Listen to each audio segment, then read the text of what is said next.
Right before the break, I spoke with Chantre Irving and his 4 adorable foster children who I'm trying to steal right now, even as we speak. His story is truly inspirational, but there are so many other kids all across the country that need your help.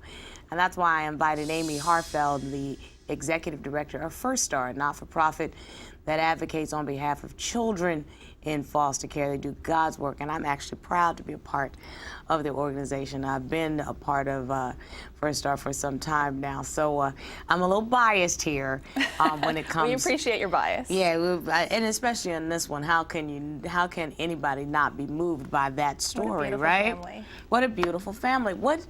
Amy, if you are interested in becoming a foster parent, how does one become a foster parent? Well, I mean, as you saw with these kids up here, the most basic fundamental right that every child has that First Star advocates for is the right to a safe, loving, nurturing home. Yes. Most kids take this for granted, and they should. Mm-hmm. But some children can't. Some crisis happens in their life, they're placed into the system, and amazing foster parents like we saw today step in. I think that sometimes people think it's more complicated than it is to become a foster parent. Do people get intimidated by the paperwork That's right. and the home visits, et cetera?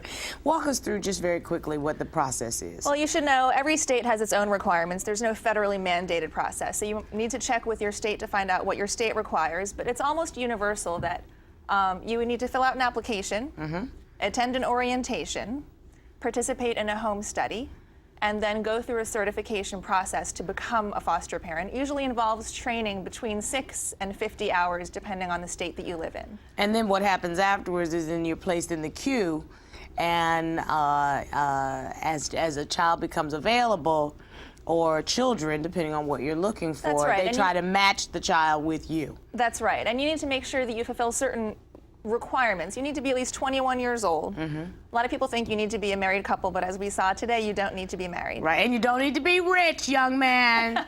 Although you need to have some source of income. Some people's source of income is public income, and that's okay. But you need to have some source of income. You need to be able to physically and mentally take care of children. Right. You need to have space for them to live. It doesn't need to be a huge space, but it needs to be space for a child and their belongings.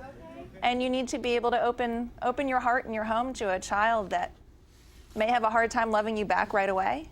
Right. And comes with their own set of trials and tribulations. So do we all, you know, and if your heart is pure, that's one thing that I know that the foster care system looks at. Well, a couple of other things is you need to also not have a drug or alcohol problem that you're dealing with right now as a foster parent. I mean, it's not to say that if one happened to pass, that's not something that would disqualify you. That's right. But you can't be dealing with your own addictive issues. That's right. While you're trying to bring in a child who is in the middle of this kind of trauma. And a foster care parent, one of their greatest roles is as an advocate for a child. Yes. So when a child is going through the foster care system and the child protective system, their two greatest advocates should be their foster parent and their attorney. Every child should have a client-directed attorney representing them through this process. And you know, I know that, don't get me started on my soapbox, because that does not happen across our country. That does not happen. That all children have an attorney of their own, and That's it right. should happen, because anytime you're involved in any governmental system,